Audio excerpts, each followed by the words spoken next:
Vamos com entrevista ao vivo, já recebendo aqui nos nossos estúdios o Dr. Douglas Henry Borges, pneumologista, para falarmos a respeito das questões, respiratórias nesse período do ano de temperaturas baixas aqui em Três Lagoas, no Mato Grosso do Sul, em boa parte do Brasil. Bom dia, doutor. Seja bem-vindo à Jovem Pan Três Lagoas. Bom dia, Henrique. Bom dia a você, a todos os seus ouvintes. E para mim, mais uma vez, é uma satisfação estar aqui no seu programa, aqui agora na Jovem Pan, né? E para falar dessas doenças respiratórias aí que é tão comum agora nessa época do ano, né? Não é fácil, né, Igor? É isso aí. Doutor, pra gente já dar um start aqui no nosso bate-papo, para quem tá nos ouvindo, a nossa audiência, já pra gente começar a falar das familiaridades das doenças, quais são as mais comuns, né, que se agravam com mais facilidade nessa época do ano? Bom dia, Igor. O que está nessa época do ano, as doenças respiratórias, elas são assim muito comuns e sobrecarregam as unidades de pronto atendimento, né? E as mais comuns são as viroses, né? A gente tem o brasileiro, assim, o povão fala errado, gripe, né? Mas não é gripe. Gripe é uma virose causada pelo vírus influenza. E ela tem esse vírus, ele é uma virulência muito agressiva, que pode levar até a morte. Por isso que existe a vacina para a gripe, não é para todas as viroses, certo? Certo. Isso é uma coisa muito importante que eu sempre estou explicando para o paciente. Doutor, eu não vou vacinar não, porque eu fui lá, vacinei e mesmo assim eu fiquei gripado. Não, você pegou outro resfriado. Existe vários vírus, né, que causam a gripe, entre aspas, aí, que é o conhecido como resfriado. Né? E ultimamente que andou muito em evidência é o vírus sincicial respiratório, né? Andou causando umas bronquites, umas bronquiolites, umas bronquites bem agudas, bem severas aí, principalmente em crianças, sendo motivo de internação até em UTI e andou ocorrendo até alguns óbitos. Né? Porque esses vírus respiratórios, com o passar do tempo, a cada ano, eles vão sofrendo mutações e eles vão, às vezes, se tornando até mais agressivos. Por que todo ano tem que vacinar contra o influenza? Porque o influenza, ele vai sofrendo mutações e vai ficando cada vez mais agressivo. Então, todo ano é uma vacina nova. Certo?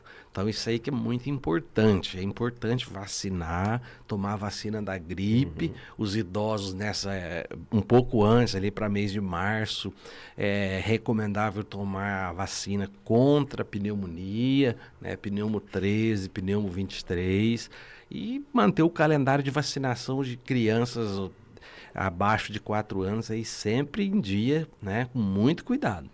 Então essa vacina que todo ano tem essa grande campanha e que lá atrás eu me recordo que não sobrava para abrir para todo mundo, porque o público que era dirigido para ele esgotava as vacinas, né? Com muita rapidez, formavam-se filas e mais filas.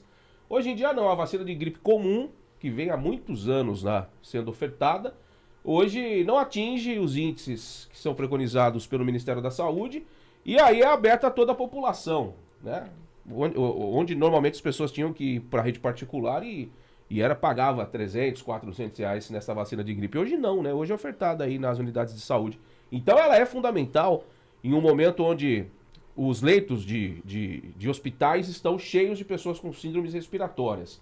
Ela colabora bastante para que não chegue essas pessoas a internarem, doutor. A gente pode entender dessa maneira? Sim, perfeitamente. Mas o que é principal, assim, que a gente tem que bater em cima é que de extrema importância a vacinação contra o influenza. Esse medicamento que existe hoje é um antiviral muito comum usado, chamado de Tamiflu, que é uma droga que chama Oseltamivir. O Tamiflu, ele é único e específico para o influenza. Por quê?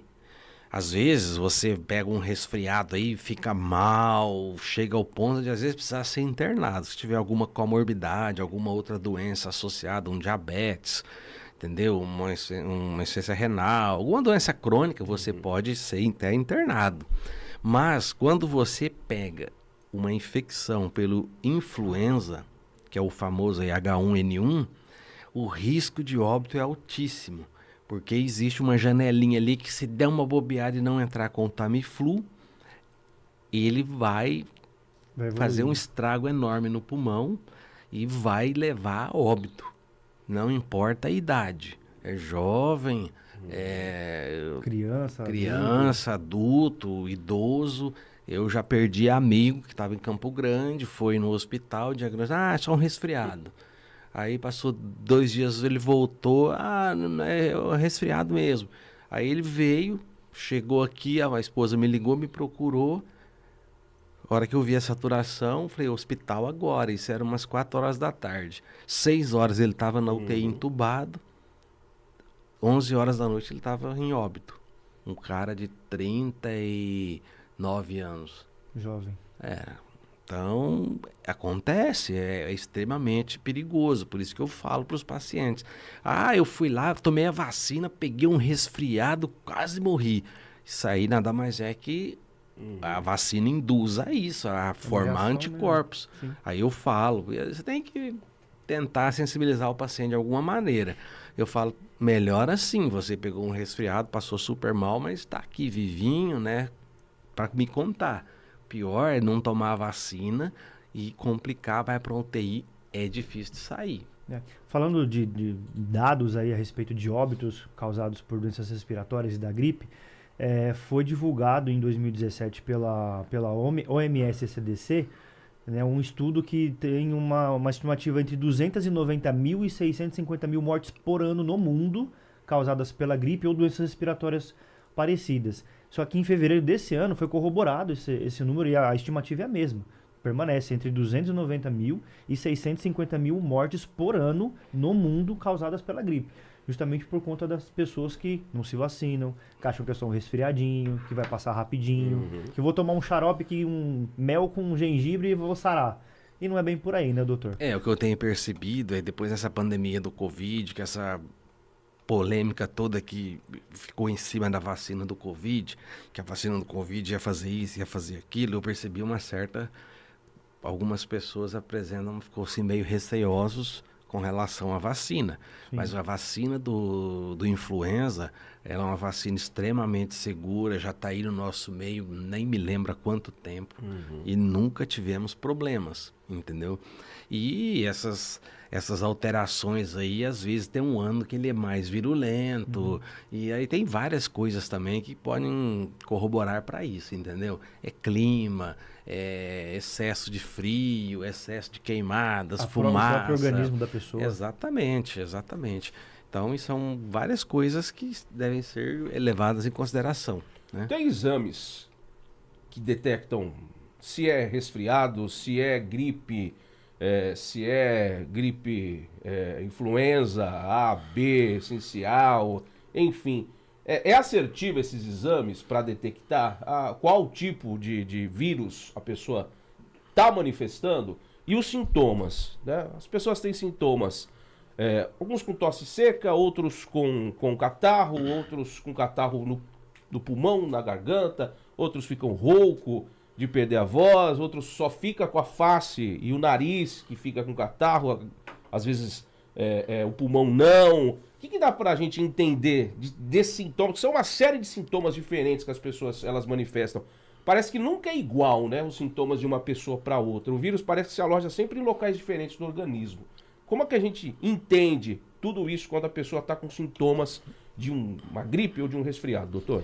Isso aí são vários fatores que devem ser levados em consideração na hora que você vê o paciente. É alérgico? O alérgico sempre vai sofrer mais, entendeu? Que um paciente que não é alérgico, o não alérgico. Por quê? É um jeito errado de se pensar, e toda vez meu consultório, o alérgico vira bem e fala assim, o senhor não pode me dar um remédio para melhorar meu sistema imunológico? Como que é o sistema imunológico do alérgico? O sistema imunológico do alérgico, ele é hipersensível e hiperreativo. Ele é um sistema imunológico que ele é 10 vezes, 30, 50 vezes mais forte do que o sistema imunológico do paciente normal. entendeu? E o sintoma é muito relativo. Isso aí não tem como falar assim, se você pegar o resfriado, o Henrique vai apresentar isso, o Igor vai apresentar isso. Não. Às vezes você começa a tratar mais precocemente, você vai ter menos sintomas. Entendeu? Você hidrata-se melhor, você é um cara que alimenta-se melhor, você já vai lá, faz uma inalação, já usa a medicação, vai ter menos complicação. O Igor já não tá nem aí, já vai pra balada e gelado em cima e tal, e não toma medicação, vai sofrer mais. Rouquidão. Rouquidão nada mais é que uma consequência da tosse. A rouquidão é uma laringite reacional à tosse. Você entendeu?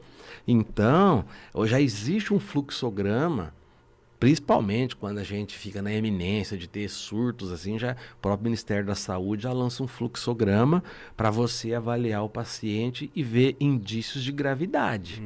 Você entendeu? Você vê se tem ali um sinal de insuficiência respiratória, se o paciente está com queda de saturação, se está tendo febre, queda de estado geral.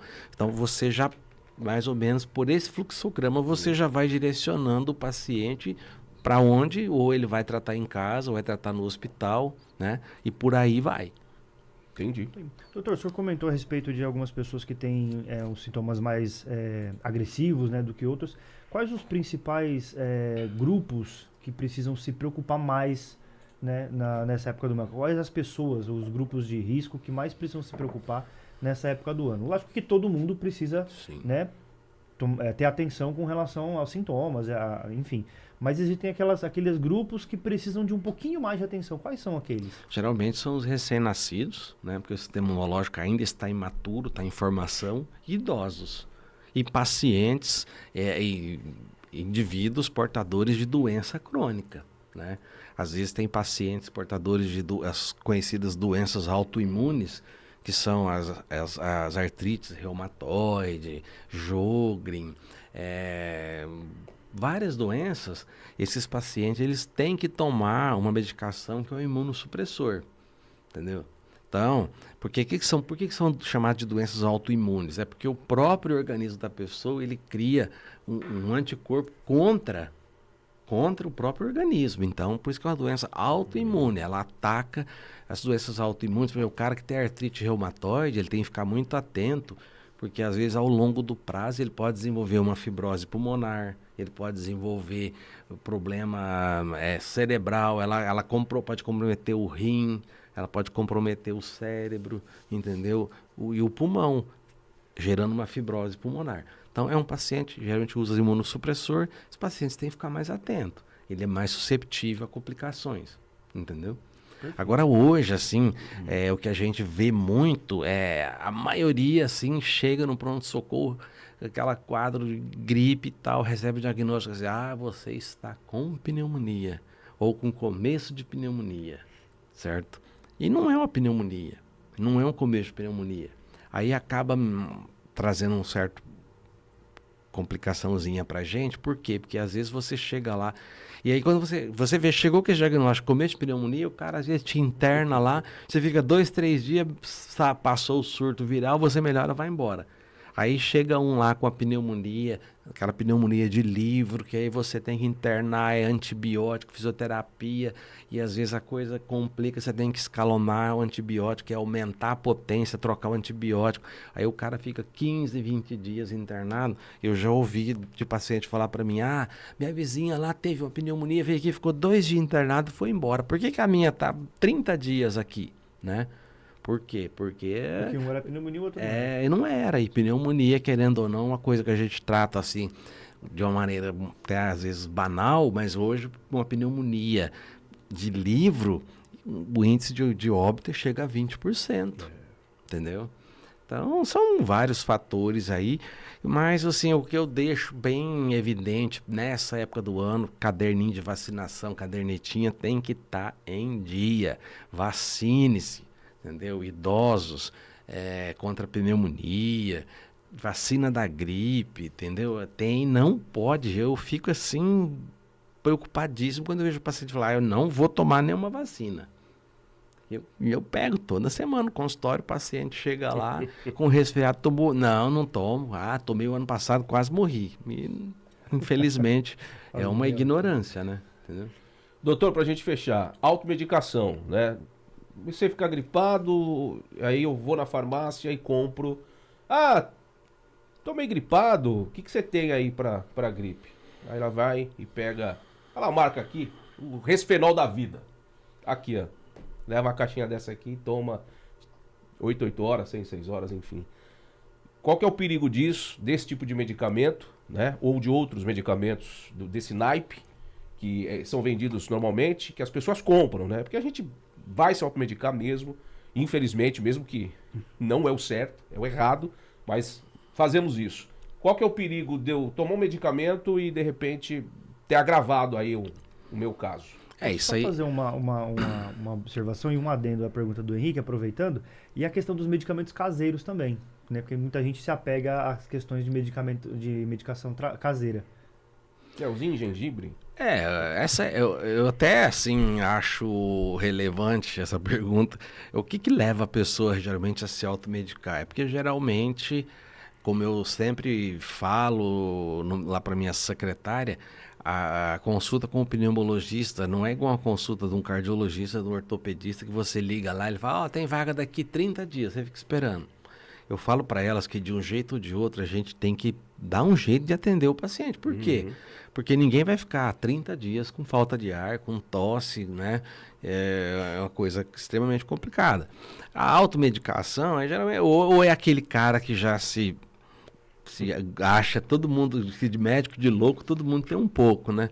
Ele já se acha capaz, vai lá e compra. Se ficar num Resfenol, num Dorflex, numa dipirona ali, tudo bem. O que eu sempre alerto meus pacientes é que é extremamente perigoso você usar anti-inflamatórios e corticoides, né? Sem um diagnóstico, sem orientação médica. Por quê? Às vezes uma simples amidalite que começa com aquele desconforto na garganta e tal, se você vai lá, eu vou tomar aqui uma prednisona ou um anti-inflamatório, diclofenaco, nimesulida e tal, você está algemando o seu sistema imunológico.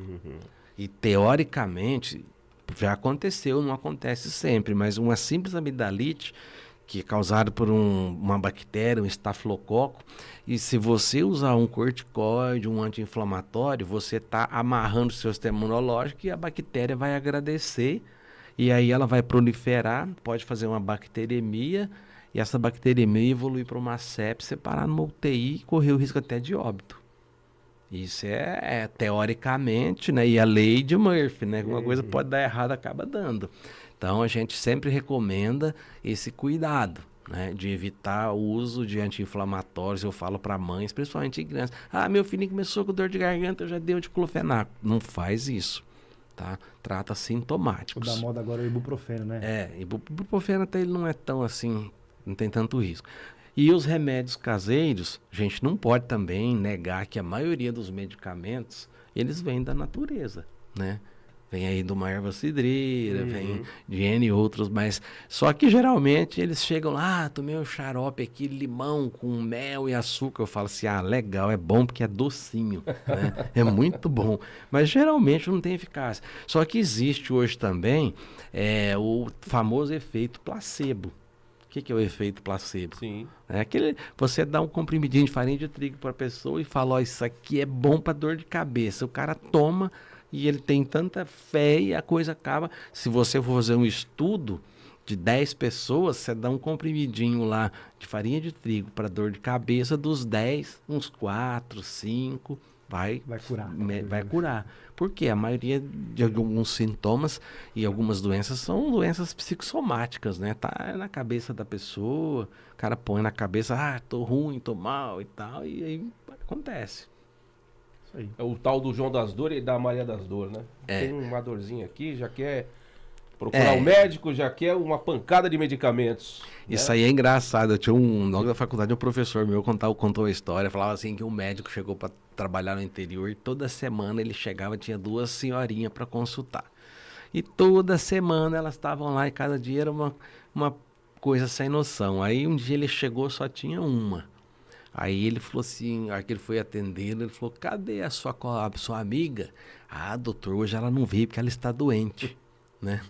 Então, o dia que ela realmente precisava ir, não foi. Então, tem gente que peca pelo excesso e outros que já não vão. Já não... Tem aquela pessoa que está mal e às vezes vai amarrado para o hospital, para o consultório, porque fica ali, às vezes, até complicar e não procura assistência médica. Não é fácil. Vamos se cuidar da saúde, porque é importante a gente estar com a saúde em dia e o sistema imunológico bom, né? Se Sim. ficar doente, seja lá qual motivo for.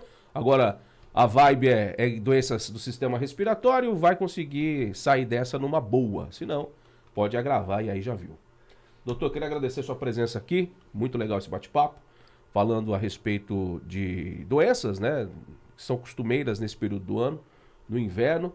E estamos sempre à disposição.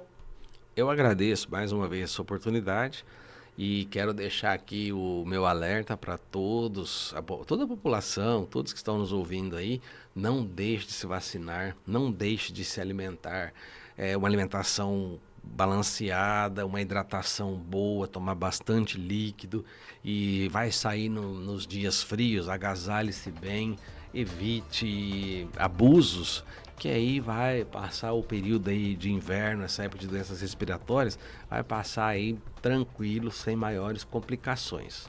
Um abraço a você e a toda a sua equipe e para mim será sempre um prazer estar aqui no seu programa. Só me chamar que eu venho aqui dar um alô para você.